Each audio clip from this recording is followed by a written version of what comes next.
morning. In this session, we would talk about some of the questions which were asked in your CUET PG 2025 examination for agriculture subject. The complete paper has been uploaded on exam PYQ already, so you can refer the questions there.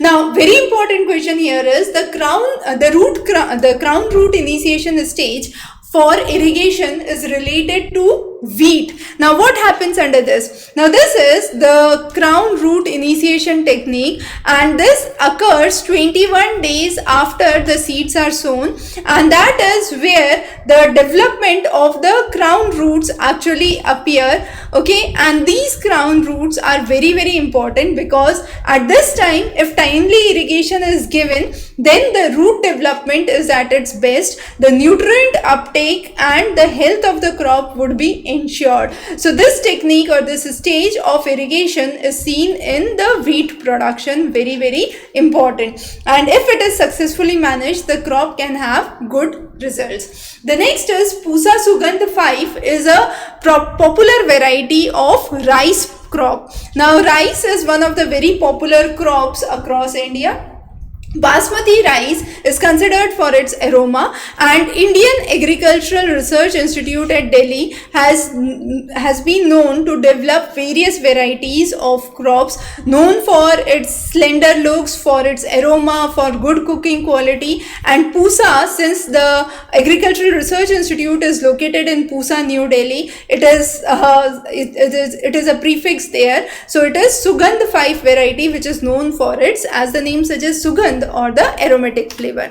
The next is which one of the following is a non-selective contact herbicide? So here Paraquat is one of the non-selective contact herbicide. Herbicide means it will kill the plant tissue in which it comes to contact, but it is contact. That means where it is coming to contact, it will kill only that region, so it won't be translocated throughout the plant. However, there are other varieties, for example glyphosate, which is a non-selective herbicide. It is systemic, where we say it would actually not kill only a small area, but it would be translocating to the complete plant and killing the entire plant itself, right? So that's the difference between the two.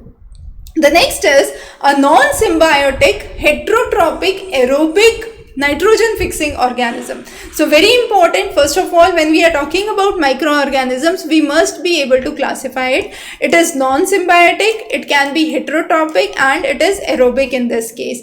Now Azotobacter is one such which fulfills all the three criteria.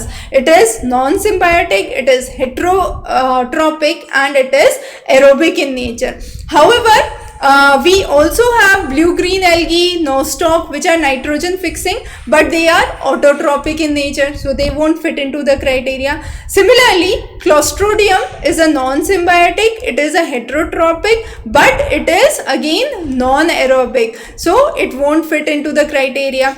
So of these, Azotobacter is the correct match. Very important and tricky question which was asked in this section.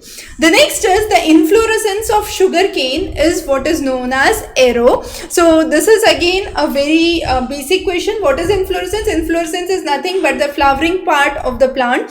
Now in sugarcane, where you have large feathery fluorescence, it emerges from the tip of the plant, and therefore it is called as Aero, and it is also called as the pinnacles of spikelets which could be seen. Now this the shape of the arrow, the appearance of the arrow talks about or helps us understand the maturity of the crop. So those are some of the important questions that we have discussed. Of course, if you are looking to practice better for your upcoming examination, we would recommend that you must go and complete the agricultural science content which is available here, which includes the PYQs, practice questions, and more for your upcoming examinations.